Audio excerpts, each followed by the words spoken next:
kedua ya.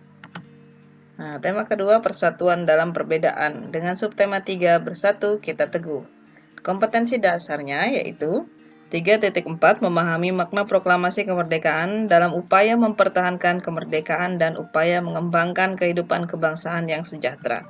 Dengan tujuan pembelajaran, di sini siswa diharapkan dapat memahami upaya mengembangkan kehidupan kebangsaan yang sejahtera. Oke, nah, kita masuk ke materinya. Upaya mengembangkan kehidupan kebangsaan yang sejahtera. Proklamasi Indonesia sebagai tonggak kemerdekaan Indonesia merupakan wujud dari persatuan bangsa Indonesia, yang mana kemerdekaan ini dicapai setelah melalui perjalanan panjang para pejuang bangsa melawan penjajah. Persatuan yang kuat memperteguh tekad mereka untuk mewujudkan negara Indonesia yang berdaulat dan adil dan makmur. Sehingga keteguhan hati dalam mewujudkan persatuan dapat dicontoh dari seorang pemuda di masa proklamasi kemerdekaan. Nah, ini adalah teks proklamasi kemerdekaan yang dengan tulisan tangan. Kemudian ini teks proklamasi yang sudah diketik oleh Bapak Sayuti Melik. Oke. Nah, cerita di balik naskah asli proklamasi. Nah, ini kita bisa lihat, ini ada foto dari Bapak BM Diah. Ya, siapa beliau? Nah, begini ceritanya. Jadi ini cerita di balik naskah asli proklamasi, yang mana teks proklamasi itu ditulis tangan oleh Bapak Soekarno, kemudian diketik oleh Bapak Sayuti Melik agar terlihat rapi. Setelah itu, teks asli tersebut dibuang ke tempat sampah. Nah, kemudian BM Diah ini adalah salah seorang pemuda yang ikut hadir pada saat persiapan proklamasi kemerdekaan. Beliau melihat teks asli tersebut dibuang ke tempat sampah dan kemudian beliau ambil dan beliau simpan karena beliau menilai bahwa teks tersebut memiliki sejarah yang sangat tinggi. Kemudian naskah tersebut disimpan oleh beliau, Bapak BM Diah, selama 46 tahun, 9 bulan, 19 hari, yang kemudian dikembalikan kepada bangsa Indonesia. Beliau membawa naskah asli proklamasi kemerdekaan RI pada Selasa pagi tanggal 19 Mei 1992 pukul 10.30 dan menyerahkannya kepada Bapak Presiden Soeharto.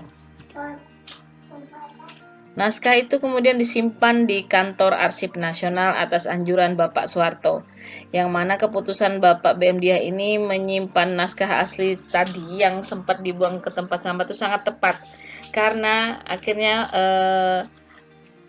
dengan adanya naskah asli tersebut, seluruh bangsa Indonesia sampai sekarang dapat menikmati naskah asli proklamasi dan belajar banyak dari kejadian saat itu. Oke, nah ini kita bisa lihat ada 3 foto. Yang pertama adalah foto pengibaran bendera Sangsaka Merah Putih. Yang kedua adalah foto dari mesin jahit yang digunakan oleh Ibu Fatmawati untuk menjahit bendera Sangsaka Merah Putih. Dan ini yang ketiga adalah foto pengibaran bendera di Istana Negara. Nah, jadi Sangsaka Merah Putih itu merupakan sebutan bagi bendera nasional Indonesia, yang mana warna merah putih mempunyai makna. Merah berarti berani, putih berarti suci. Merah melambangkan tubuh manusia, sedangkan putih melambangkan jiwa manusia. Dan keduanya sangat penting dan saling melengkapi. Kemudian ini bendera pusaka dibuat atau dijahit oleh Ibu Fatmawati, istri dari Presiden Soekarno pada tahun 1944. Yang mana terbuat dari katun Jepang dengan ukuran 276 cm dikali 200 cm dan berkibar sejak tahun 1946 sampai dengan 1968. Hanya dikibarkan pada setiap hari ulang tahun kemerdekaan RI. Kemudian karena usianya yang sudah tua, Sangsaka Merah Putih terakhir berkibar pada tahun 1969. Setelah itu bendera ini disimpan di Museum Nasional, yang mana kemudian pemerintah membuat bendera duplikatnya dengan ukuran 300 cm kali 200 cm. Oke. Nah, pada awal berdirinya Republik Indonesia, keadaan ekonomi Indonesia sangat terpuruk ya, sangat buruk. Dan ini disebabkan oleh berbagai hal. Di antaranya karena harga barang-barang mahal akibat inflasi dan adanya blokade ekonomi oleh Belanda. Baru sejak bulan Februari 1946, pemerintah mulai memprakarsai usaha untuk memecahkan masalah-masalah ekonomi yang mendesak. Dan berbagai upaya yang dilakukan pemerintah beserta rakyat itu untuk meningkatkan kesejahteraan meliputi yang pertama adalah program pinjaman nasional yang dilaksanakan oleh Menteri Keuangan Insinyur Surahman. Pinjaman ini akan dibayar kembali selama jangka waktu 40 tahun. Yang kedua, konferensi ekonomi yang dihadiri oleh para cendekiawan, para gubernur, dan para pejabat lainnya yang bertanggung jawab langsung mengenai masalah ekonomi di Jawa.